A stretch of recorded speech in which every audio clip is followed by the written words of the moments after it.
Dan baik, selamat siang sahabat semuanya. Nggak usah opening-opening segala macam. Saya yakin Bapak Ibu semua sehat kok. Langsung inti-intinya saja. Jadi gini, penjelasan hari ini saya akan menjelaskan untuk request pertanyaan dari teman-teman semua tentang tingkat keasaman tanah atau pH tanah. Penjelasan ini saya buatkan untuk request dari teman-teman kita yang pemula. Meminta saya untuk menjelaskan tentang tingkat keasaman tanah atau pH tanah dengan cara yang mudah, gampang dipahami, dan mudah dimengerti dengan bahasa yang sederhana. Ini untuk teman-teman pemula ya, perlu digarisbawahi, teman-teman pemula. Kalau teman-teman yang sudah senior, sudah tahu betul tentang ini, boleh di-skip video ini. Tapi kalau mau ikut belajar bersama kita, boleh, kita mulai. Yang pertama yang harus teman-teman pemula ketahui, tingkat keasaman tanah itu menentukan kesuburan dari sebuah tanaman, ya. Tanah asam, tanaman Anda tidak subur. Tanah basah, tanaman Anda juga tidak subur. Nah, jadi netral merupakan angka yang harus kita tempuh untuk tanah kita tidak asam dan tidak basah. Untuk angkanya itu biasanya 1 sampai 6 ya. Ini asam. Kemudian 6,5 sampai 7 itu netral. Kemudian 8 sampai 14 itu basah, ya. Jadi dia bermain di 6,5, kemudian 7, kemudian 7,5. Ya, di tanah ini keadaan seperti ini semua tanaman akan tumbuh dengan baik. Jadi otomatis pH tanah yang harus Bapak Ibu dapatkan mulai dari 6,5 sampai 7. Kalau tanah saya 6 gimana Pak? Masih bisa toleransi. Kalau pH tanah saya 8 Pak gimana? Masih bisa toleransi. Yang penting jangan 8, ke atas ya. Kalau dia mentok 7,9, 7,8 masih bisa toleransi. Hubungannya apa tanah yang asam atau tanah yang basah dan tanah yang netral pada tanaman? Hubungan yang lebih dekatnya seperti apa? Jadi gini, tanaman memakan unsur hara yang Bapak Ibu berikan, baik pupuk organik maupun pupuk kimia. Tanaman makannya dengan bantuan apa? Dengan bantuan air. Pertanyaan saya, bisa nggak Bapak Ibu kasih pupuk tanpa air? Nggak akan bisa kan? Semua pupuk harus dilarutkan. Semua pupuk harus bercampur dengan air baru diserap oleh tanaman. Jadi tanaman itu memakan unsur hara, baik unsur hara itu yang datang dari kimia maupun unsur hara itu yang datang dari organik, semuanya itu harus diencerkan dengan air tentunya. Kalau dia sudah encer, unsur-unsur ini bisa dimakan oleh tanaman. Unsur padat tidak bisa.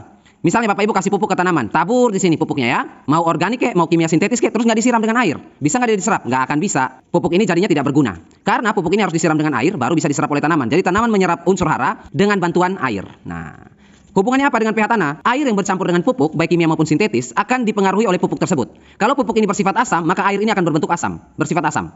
Jika pupuk yang Bapak Ibu berikan bersifat basah, maka air ini akan berubah sifat menjadi basah.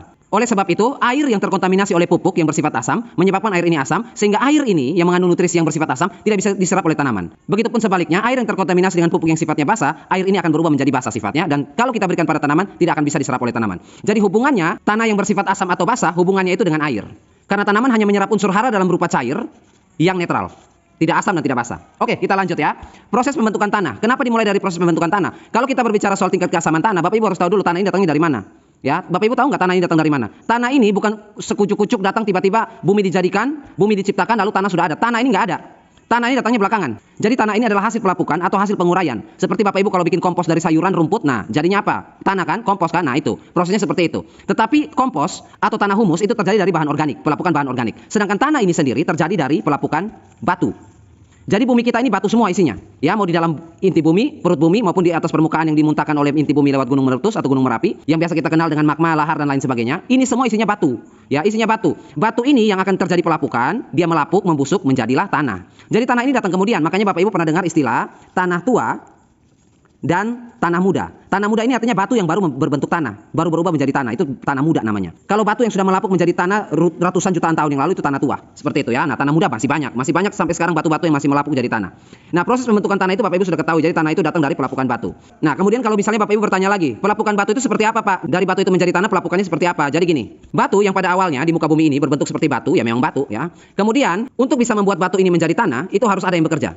Tidak bisa kucuk-kucuk jadi tanah, harus ada yang bekerja menjadi tanah. Apa yang kerja? Jamur, ya, cendawan. Jadi sekarang kalau kita lihat di bumi kita ini ada tanahnya ini yang bekerja ini. Kita harus berterima kasih pada jamur. Jamur ini melekat pada batu, ya, menempel pada batu di permukaan batu. Kemudian jamur ini mengeluarkan enzim yang bersifat asam. Nah, enzim asam ini yang melekat pada batu yang akan menyebabkan batu ini melapuk. Sifat asam dari enzim jamur ini yang menyebabkan batu ini melapuk. Sehingga apa? Sehingga batu ini bisa melapuk menjadi tanah, sehingga unsur mineral, karbon dan lain sebagainya bisa dimanfaatkan oleh jamur ini untuk hidup. Jadi jamur ini menyerap unsur yang ada di dalam batu berupa mineral dan karbon, sehingga dampaknya adalah batu ini melapuk menjadi tanah. Jadi bantuan dari jamur atau makhluk seperti jamur fungi ini yang membuat batu bisa berubah menjadi tanah sehingga sekarang kita punya tanah, ya. Nah, sekarang tanah asam itu ada dua faktor, faktor alam dan faktor manusia. Jadi Bapak Ibu tidak bisa menyalahkan diri Bapak Ibu sendiri kalau tanah Bapak Ibu, lahan Bapak Ibu asam, itu karena ulah Bapak Ibu sendiri, bukan. Bisa jadi itu karena alam juga. Jadi bukan ada campur tangan Bapak Ibu, tanah itu memang sudah asam. Dari alam itu apa? Dari alam itu yang pertama, tanah muda seperti yang tadi saya bilang. Jamur ini kan mengeluarkan enzim yang bersifatnya asam, ya. Makanya kalau tanah baru terbentuk dari batu yang baru diurai oleh jamur, tanah ini akan sifatnya asam tinggi. Ya, asam tinggi. Jadi kalau Bapak Ibu nanam di tanah muda seperti ini, Bapak Ibu jangan salahkan diri sendiri kalau atau salahkan nenek moyang atau kakek buyut kalau orang tua kita pakai pupuk kimia sehingga tanah kita asam, sehingga kita yang mewarisi tanah ini jadi merana. Enggak. Ini dari usia tanah muda itu dipengaruhi secara alam dari enzim asam yang dikeluarkan oleh jamur untuk melakukan batu menjadi tanah. Jadi memang sudah asam, Bapak Ibu nanam ya memang tanahnya sudah asam dari sini. Kemudian yang kedua, kalau tanah ini terjadi karena pelapukan bebatuan, maka tanah ini akan mewarisi sifat dari batuan tersebut. Batuan ini misalnya membawa sifat asam dari mineral-mineral yang terdapat dalam batuan ini. Sifatnya asam. Maka kalau dia menjadi tanah, maka sifatnya juga asam. Apalagi ditambah oleh enzim jamur tadi, tambah asam lagi. Kalau batu ini misalnya sifatnya basah, ada kemungkinan pada saat pelapukan yang dibantu oleh jamur tadi, dengan enzim asam tadi, tanah ini bisa menjadi netral. Ya, karena sifatnya sudah basah. Kena enzim asam dia bisa netral. Ya, makanya ada tanah yang sudah netral siap ditumbuhi oleh tanaman. Jadi untuk poin kedua, kenapa tanah Bapak Ibu asam itu tergantung dari batu yang melapuk. Sifatnya apa? Asam atau basah atau netral. Kemudian poin ketiga, kenapa tanah kita asam tanpa kita sentuh sedikit pun tapi dia sudah asam dari sananya, yaitu hujan asam. Perlu Bapak Ibu catat ya. Kalau Bapak Ibu dengar hujan asam, jangan berpikir bahwa hujan itu asam. Tidak, itu keliru, itu sesat itu. Hujan pada dasarnya itu tidak asam. Ya, hujan itu tidak asam. Hujan itu netral. Ya, pH-nya netral, hujan itu. Dia tidak asam maupun tidak basah. Yang menjadi hujan ini menjadi asam, yaitu ulah manusia itu sendiri. Ulahnya apa? Manusia bikin pabrik. Ya, asap kendaraan bermotor, bahan bakar fosil. Kemudian pembangkit listrik, pembangkit tenaga listrik. Kemudian pabrik-pabrik yang berdiri mengeluarkan limbah-limbah atau polusi udara. Polusi udara ini isinya adalah NO2 ini atau nitrogen dioksida. Kemudian sulfur SO2 ini, sulfur dioksida. Ya, nitrogen dioksida dan sulfur dioksida ini akan menguap ke udara. Ya, NO2 dan SO2 ini menguap ke udara. Kemudian sampai di atas, di atmosfer, bercampurlah dengan awan. Ya, di dalam awan ini ada H2O, ada CO2, ya, ada oksigen, ya, bercampurlah. Jadi O2, CO2, H2O bercampur dengan NO2, bercampur dengan SO2. Nah, jadinya apa? Jadinya adalah H2SO4 atau yang biasa dikenal dengan asam sulfur. Ya, kemudian apa lagi? Kemudian terbentuk yang namanya HNO3 yang kita kenal dengan istilah asam nitrat. Ya, asam nitrat dan asam sulfur ini yang turun ke bumi, ya, H2SO4 ini dan HNO3 ini yang turun ke bumi dalam bentuk hujan asam. Ulahnya siapa? Ulahnya manusia.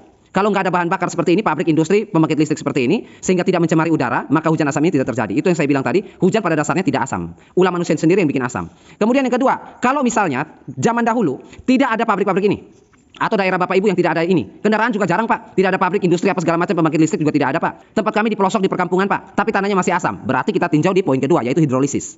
Kalau misalnya hujan ini yang turun netral, tidak tercemar oleh pencemaran udara pabrik seperti ini, yang turun kan netral pH-nya. Tetapi kalau air hujan ini masuk ke dalam tanah dan tanah ini mengandung aluminium, ya, atau Al, kalau dia mengandung aluminium maka akan terjadi yang namanya reaksi masuk ini hidrolisis, ya. Hidrolisis ini artinya aluminium bercampur dengan air dan menimbulkan reaksi, ya. Hidrolisis ini reaksi, lisis ini. Hidro itu air.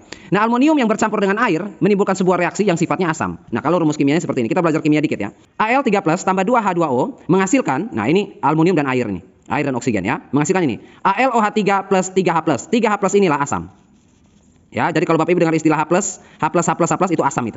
Nah, ini yang tadi saya bilang, kalau hujannya netral, tidak asam hujannya. Tetapi kalau jatuh di tanah ini mengandung tinggi aluminium, logam, maka yang terjadi reaksinya adalah ini.